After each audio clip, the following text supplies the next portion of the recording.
Hello and welcome back to the Karma Stories podcast. I'm Rob and I hope you are having a wonderful day today. Today I have 3 stories for you from the Tales from the Front Desk subreddit. Make sure to follow us on your preferred podcasting platform, and if you're on YouTube, drop a like on the video down below and let's jump right in. Have you ever had coworkers that made it feel like walking into work was like walking onto the set of some reality TV show? Meet Candace, the Queen of Chaos, and Maui, who is probably better suited to be running a boot camp. This story comes to us from Becky L. Taylor, and it's titled, Employee Drama Came to a Head at a Staff Meeting. This was at the extended stay hotel where I lived as the nightly on-call attendant. The players and backstory. Maui, our Hawaiian maintenance guy, built like a ripped sumo wrestler, but with the attitude of a pissed-off drill sergeant. He lived on site like I did and covered 2 of my shifts per week. Technically, he was supposed to help with emergencies as well, but if he was off, he was gone. We all eventually stopped trying to reach him. Also, he was crappy to the guests. Everything started at level 6 intensity with him, and then just got worse in a hurry. Some guy parked his bike under the carport instead of a space. Maui flipped out, rummaged through the registration cards, and banged on the guy's door like a cop with a warrant. When the dude answers the incessant banging, Maui is all like, "Dude, you can't be doing this crap, man. You need to move your darn bike like yesterday," and storms off.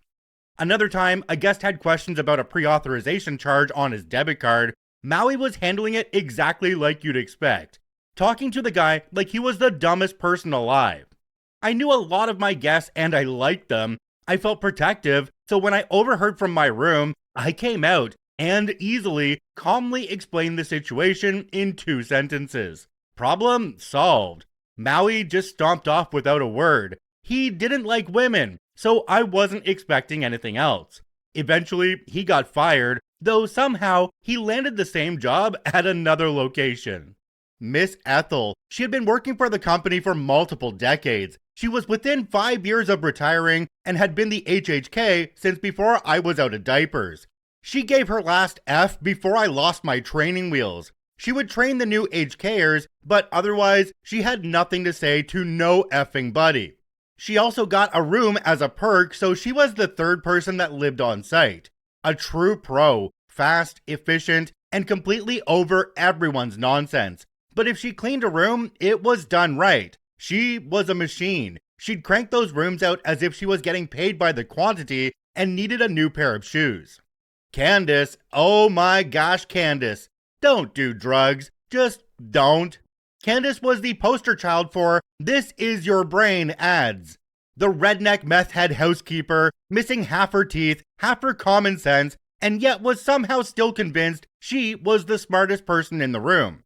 Candace never finished her HK assignments. She always came back down saying that a room or 5 couldn't be completed today, hoping they'd end up assigned to someone else the next day. By the way, not every dirty room got done every day. Stuff was scheduled differently at this place, so it was common to have dirty rooms overnight. She loved hanging out in the front office, interrupting conversations, and giving her expert opinion on everything. She'd gossip straight to your face about everyone else like you're her BFF, but sacrifice you on the altar of self-validation the moment you turned your back and someone else started listening. She also had a nasty habit of logging into the system when no one was at the desk, screwing up transactions, and making us look bad. When she wasn't on break, and even then sometimes, she was telling everyone else how to do their job, housekeepers and desk personnel alike. Me, the new front desk employee, just trying to avoid getting pulled into whatever the heck this was. The scene. My room was next to the laundry room, which was connected to the front desk. Once a month, we'd all gather in the laundry room for a meeting, which was mostly an excuse for management to feel important while we stood around pretending to care. I threw on sweats and a t-shirt and my fuzzy slippers because I'd been asleep and was not about to put in more effort than necessary. I was hoping for a quick 20-minute meeting, but the AGM was stuck in traffic, so we were all just killing time.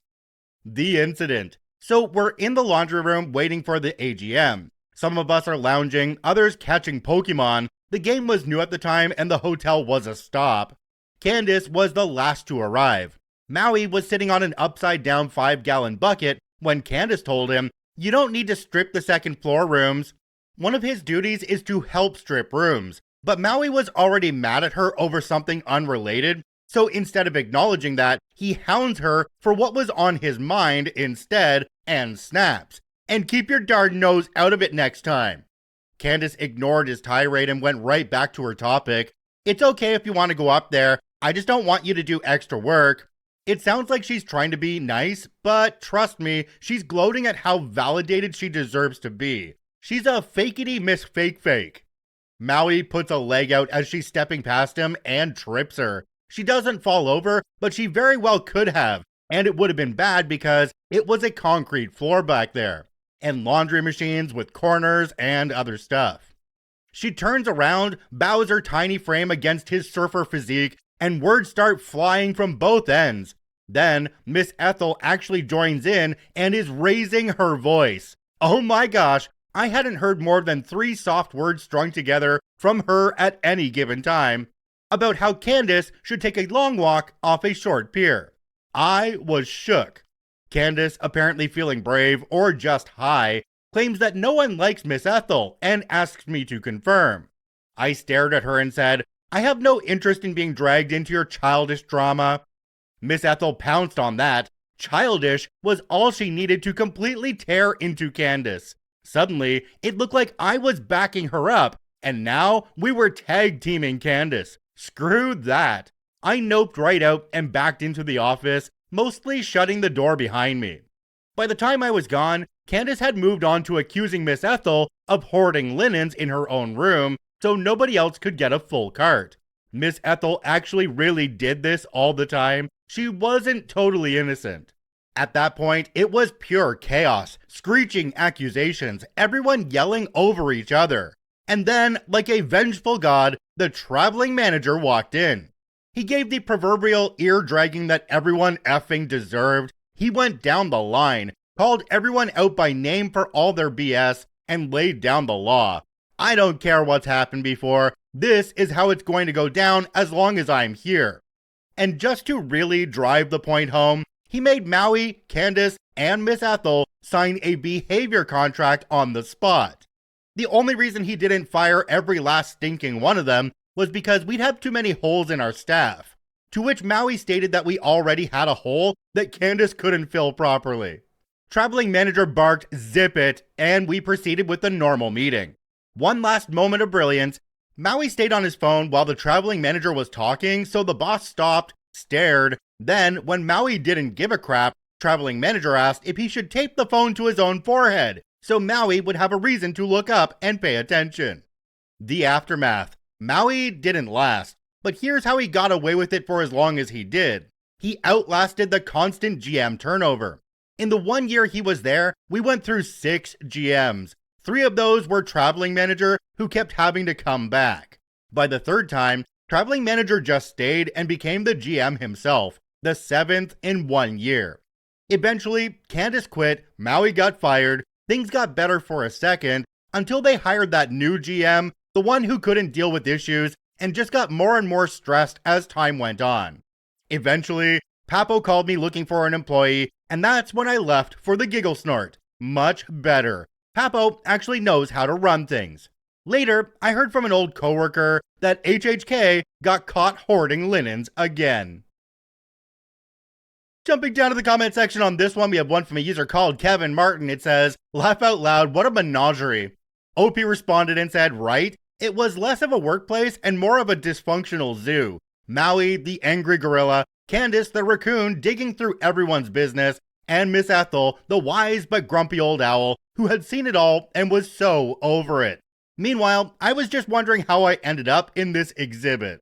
Another user down below called CrazyCats42 said, "A meeting, which was mostly an excuse for management to feel important, while we stood around pretending to care. Truer words have never been spoken to describe at least 95% of any work meeting I've ever attended in the last 50 years. OP responded and said, "This could have been an email, are words that I repeat often." OP, I have the deepest respect for you living in the place that you work, especially with coworkers that really aren't pulling their own weight or are just really difficult to work with. It sounds to me like if you just keep yourself out of the drama though, you could still do pretty well there. Management will likely see that you're not causing the drama, and maybe you could go places. But who knows, that's completely up to you. This story comes to us from Frenchy Nerd. Spring break madness, the raccoon, the dude from Bangkok, and the man who doesn't want us to answer the phone. Spring break is ending. The weather is very obviously better than last year, as we are much more busy than last year. Last year, we were at 40 to 50% occupancy. We have been around 75 to 100% all week. Boss is happy, but we have been busy. Yesterday evening, it was like a highway in the lobby, a constant flow of people, and they all had questions. I was exhausted by the constant noise of doors and people going by. The guests also seemed to have a weird fascination about towels. Every one of them wanted towels. They emptied our stock of towels. Tonight, our occupancy rate is higher than yesterday, but the lobby is less like a highway. Different day, different people. Anyways, I selected 3 different interactions from this week. First of all, a young couple quickly walks and goes straight to the desk. She has so much makeup, she's like a raccoon. Despite the wintry conditions, she has no coat, so lightly dressed that we can see her whole belly and belly button. Shaking and talking very quickly, she says she just made a reservation online. She is obviously not in a normal state of mind. I go look up the details. While I'm doing that, the couple is sucking each other's face up like goldfishes. The credit card she used to book is not under her name. ID and credit card, please. Well, I don't have the card with me. I will need a physical credit card matching with ID. I don't have a card. Can't you just take it manually on your machine? No. They do that elsewhere. We can do it by phone together. No. But I always do that elsewhere. No. So I can't check in? No. Oh, well, we won't come back then. Okay. They angrily rush outside while I click on the big red cancel button on the intranet of the website they used. The other interaction happened right after. A family walks in, but the reservation is only for 2 people. Our base rate here is for 2 people, but each additional person brings a different rate. Management is very strict about this and has warned us over and over and over about this. We had countless issues of people only putting 1 or 2 guests on their reservations, but walking in with a whole tribe. I know for several hotels it doesn't matter, but here it would make a huge financial difference if we charged a flat rate, as our base rate is quite low. It also changes our whole breakfast planning, as during the night we bake pastries, and the number of pastries we bake is based on the number of guests on the reservations. So, well, management pressures us to confirm the number of guests, so we strictly verify. If the people are not happy with the price for a room with more than 2 people, they are free to book elsewhere, but they do need to put the right number of people on their reservation. Management also pressures us about guests bringing other people to the pool. This will be important for later on in this tale. We had issues where a reservation was made for 2 people, but they bring 10 kids from the whole extended family to the pool. Kids who won't be staying for sleep at the hotel. Management wants us to charge an entrance fee to the pool in cases like this. So, in the case of this family, it's a reservation from a well-known third party. The man says he is sure he put the right number of people. I also noticed the address on file is a Bangkok address with a long, weird phone number. But this family is definitely more local than from Thailand. So we have an address from Bangkok here on file with an international phone number. Do you have a local phone number? What the F is that crap? I can print you the reservation we received. I print it and show to him the reservation for only 2 guests with the Bangkok address. What the F? I booked this on name of a website that isn't the third party from which we received this reservation. We're not partners with them. We received this reservation through this well-known third party. It seems you used a third party of a third party. So what's your phone number, sir? Gives his phone number. I will never book with them again. That's wise, sir. When I came to work today, my coworker told me a guest filed a complaint against me. He didn't stay over for the night because he didn't like my attitude. and that it was outrageous that I was on the phone when he came to check in. I remember him clearly. He is a man of an older generation, with his wife and probably his granddaughter. I was indeed on the phone finishing a reservation when he came to the desk. I nodded to him and finished the reservation. The guest on the phone had tons of questions, and I was trying to speed up with her, but also didn't want to put her on hold, as once someone is on hold, it can take 15 to 20 minutes before I'm able to pick up the phone again if the guests trying to check in are not efficient, which happens more than 50% of the check-ins, or if a line suddenly forms. So if I'm already with the guest and the phone rings, I put it on hold, but if I'm already on the phone when a guest walks in, I finish the conversation first. I have a reservation under Mr. X. I see the reservation was made for 2 people, but there also seems to be a child with you. She won't be staying for the night, but will she be going to the pool? Yes. So yes, we have to charge for the pool for guests who are not on the reservation. He grumbles something. Yes, we had issues in the past with guests bringing non-guests to the pool. We wish to limit the number of people accessing the pool for the benefit of everyone. Grumbles something indistinguishable once again. I give him the keys and off he goes. When my coworker told me about the complaint and how it was terrible that I was on the phone, I told her that we should stop answering the phone in case guests walk in. She told me there's nothing more I could do. We have to charge for the extra guests, and we do have to answer the phone as much as possible. Jumping down to the comment section on this one, we have one from a user called Sufficient25753. It says, I hate it when a guest refuses to put their own phone number on file, and I'm forced to go through the third party.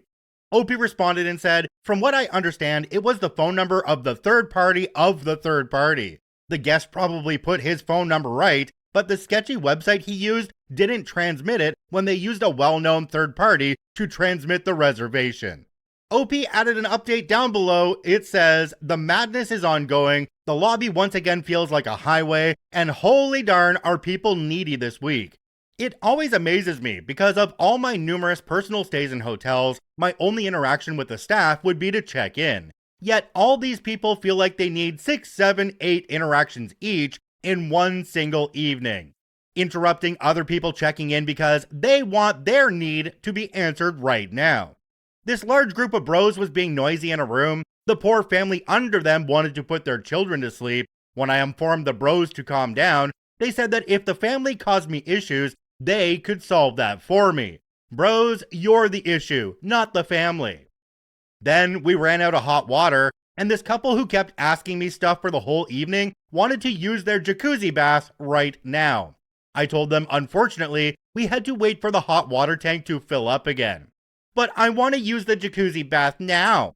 We have to wait. I unfortunately can't produce hot water right away. But what do I do? What do I do? Wait. I'm tired.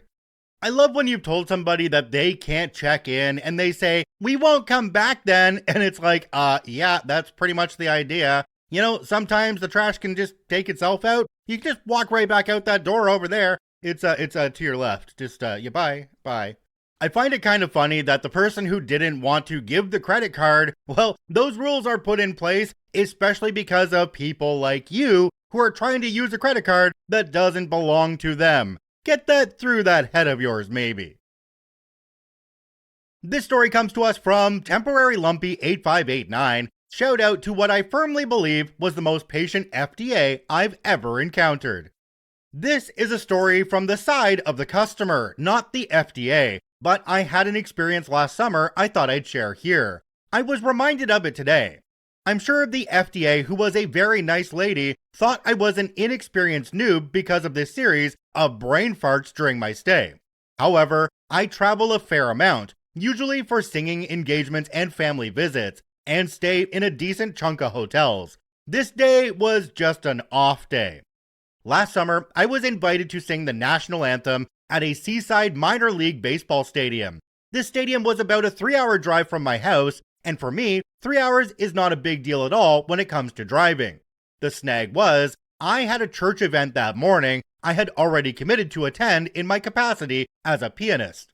After crunching numbers, I discovered that it was quite possible for me to make both events with more than 90 minutes to spare quite easily. I went online and booked a hotel about a 2-minute drive from the stadium because I wanted to check into the hotel before I went to the ball field. The surrounding seaside city was supposed to be a nice area, but I've had my car broken into in nice areas before, and I didn't want to leave my luggage in my car during the whole ball game, which I fully intended to watch as I love baseball. Well, the day came and I left the church and began to drive to the ball field. I started to get a pretty bad headache about halfway there. Not full-on migraine proportions, but pretty nasty. I stopped for Tylenol and some gasoline, but the line at the gas station was super long and I wound up pretty far behind time. Next, there was a road washed out by coastal flooding that my GPS didn't warn me about, so I had to take a very long detour. By the time I got to the hotel, it was less than 45 minutes before I was supposed to report to the ball field for a sound check, and I was in dither and still had a bit of a headache. The FDA that met me was a middle-aged lady with bright pink dyed hair. She apparently saw I was flustered because she smiled and started talking to me in a very patient voice, like you do someone having a panic attack. I wasn't offended because I actually kind of needed it. She told me how to get to my room and had me sign all the necessary paperwork. Unfortunately, my room was in a really tricky part of the hotel to get to, and I had to repeat the rather complicated directions something like 4 times before I got them correct. But she never once rolled her eyes or got frustrated. Eventually, after a false start and having to come back to the desk because I was lost, I found my room, dropped off my luggage, changed my clothes, fixed my hair, picked up the water bottle I'd accidentally left at the front desk in all this chaos, and hightailed it to the stadium.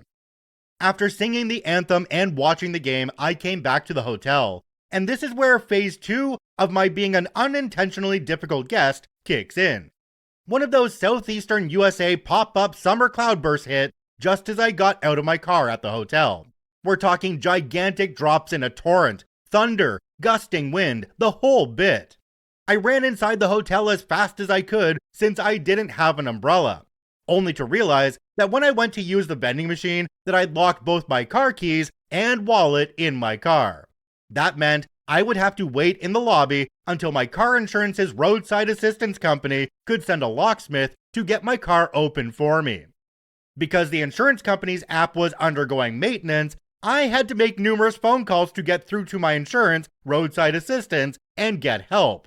And though I talked as quiet as I could, I know having a person hanging around in the lobby constantly on their phone can be annoying. The FDA lady offered me all sorts of help while I was there, such as looking for alternate locksmiths on the computer in case that became necessary, and writing down the hotel's street address so I could have it when I finally got in touch with the right person, since there were 3 hotels of this particular brand in a close radius from us. I didn't want to sit down anywhere because I was all wet, but she insisted I sit down in one of the lobby chairs after time kept wearing on and the locksmith didn't show up. I think she'd have brought me towels too, but at that point, a big group of guests came in and she had to serve them, followed by 2 guests who had a complaint about their parking space and were at the desk a long time sorting that out. She was patient with them too. By the time she got done with all that, I'd started to dry up nicely under the ceiling heat vent in the hotel lobby, so I didn't bother to ask her for a towel. Though I did let her know that the chair I'd been sitting on was going to need one after I left. At one point in all this mess, I stood up to pace and stepped out and lost one of my shoes. Don't ask me how. She helped me find it. When about an hour and a half later the locksmith arrived, and I finally got my keys and wallet and went up to my room again, I could see this lady smiling and waving at me as I passed. I'm afraid she must have thought I was a complete idiot or a noob, but she never really said or did anything directly to indicate if that was the case. I had apologized to her for all the trouble at that time, but I guess this post is an extra apology and a thank you for her. Jumping down to the comment section on this one, we have one from a user called Big Easy Eric. It says, some people, especially those in customer service, just know when someone needs a bit of grace. It's just what they do as part of their life, the job, because they've seen it all. You were having an awful time, she realized it, and she did what she could do to help. To you, you were on the edge of a meltdown and were messy. To her, You were having a no good, very bad day. She stepped in and helped where she thought she could. Your self-awareness of your situation and not wanting to make it a big deal is probably why she acted the way she did. You both did good and were thoughtful and caring human beings.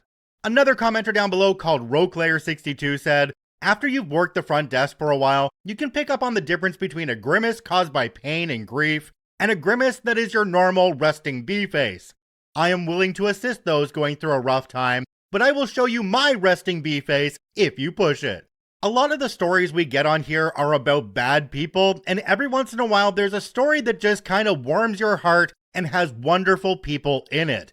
This front desk attendant is the kind of person that sets the example for how everybody else should be who works in a hotel setting, because they're kind, they helped out OP, and they still got their work done in the process as well. Nobody needs to be angry and frustrated, but I understand that it happens sometimes and it can be beyond our control. OP, it sounds like both of you were just utterly respectful to each other, but I'm still trying to figure out, how did you lose a shoe and then have to have somebody else help you find it while you were pacing back and forth? I don't get that. Anyway. If you enjoy daily Reddit stories, I encourage you to follow and add us to your favorites on whichever podcasting platform you enjoy the most. And if you're watching and listening on YouTube, please hit that subscribe button and drop a like on the video. It really helps us out. I thank you for watching and listening. I hope you have a wonderful day, and we'll see you tomorrow.